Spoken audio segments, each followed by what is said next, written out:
Hi guys, it's Jim with Modern Canine Vlog and my wife Bee. Hi.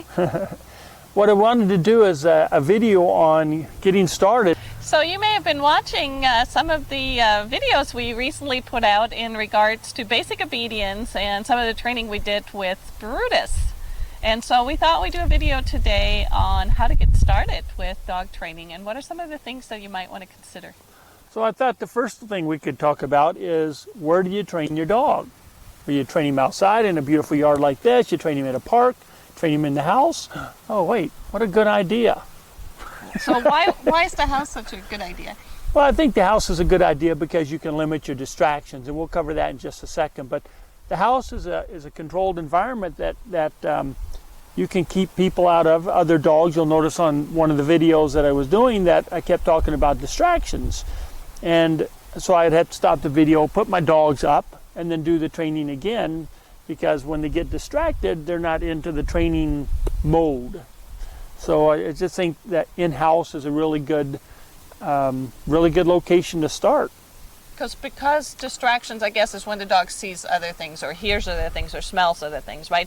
So in the home, all of those things are limited. So you may not see another dog run past your yard, exactly. Or you may not, hear a dog barking next door. Yeah. So, which we had to turn off the video just a second ago because a fire engine came by or the neighbor's dog comes out or something like that.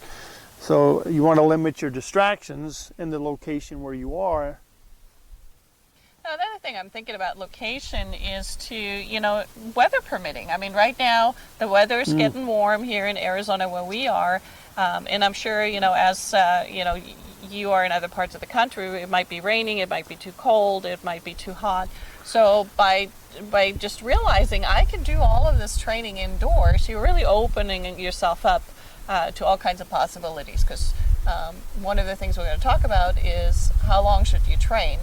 Yeah, well, and really you should be training every day, right? You should. And the thing with the training in the house, get back to that for a second, is you could train at any time. You could turn some lights on, do some training when nobody's around. You could train in the first thing in the morning.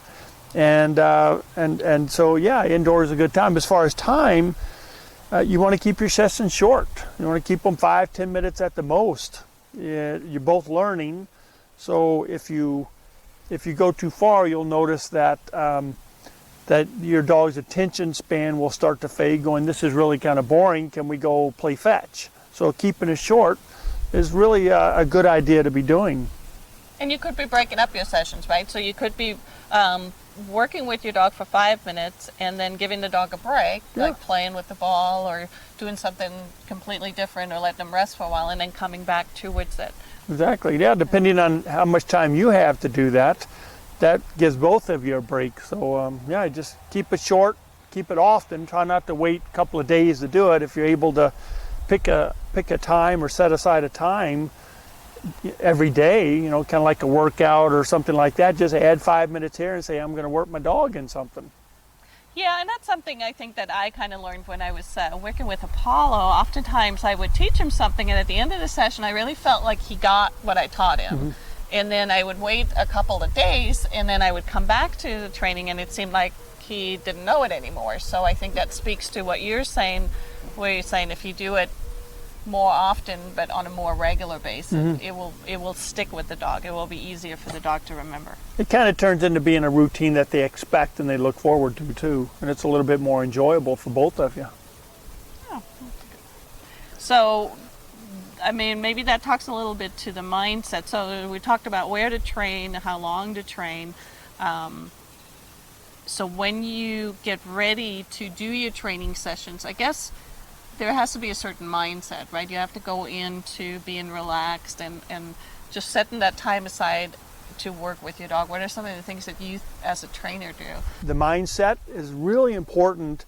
When we do training, we're there for the dog. We're there to learn. We're not distracted. We don't have any prerequisites of what we're going to get out of the training. We're just going to put in the energy of the training and try to get something out of it. If we don't get to the goal we're looking for, we don't get to the goal. We do 5 or 10 minutes and go play ball or something and start the next time. So especially if you feel yourself getting frustrated because you're trying to teach something new and you're not sure how to do it and the dog's definitely not involved, end on a good note, go play ball. We come back to another time, keep it short. If you did a 15-minute session, do a 10-minute, do a 5-minute. It's okay, just do it more often.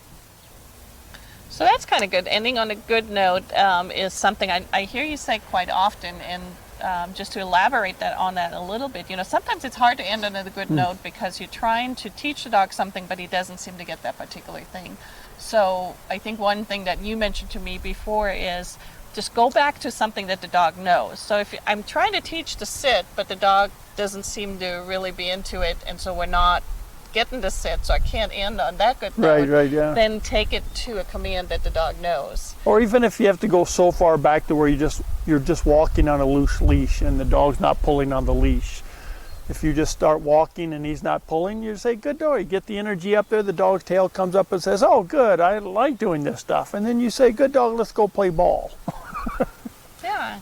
So, and that makes me kind of think of maybe another thing that I thought would be something good to maybe bring up to the people as they start working with their dogs. Because I notice a big difference between Apollo and Brutus. They're very different personalities, right? Or you would call it a temperament in a dog. Can you elaborate on that a little bit? Yeah, each dog is different. Like Brutus is an independent dog. He's not really into obedience. It's kind of like me in school. I got better things to do, But with Apollo, when you pull out the leash, he gets all excited and says, what are we doing today? When you pull out the leash for a Brutus, that again. So how do you, when you have a dog like Brutus, which, just because he's independent doesn't mean he's, that's not necessarily a negative thing. It's just who he is, right? Yeah. But what do you do to kind of get him into it?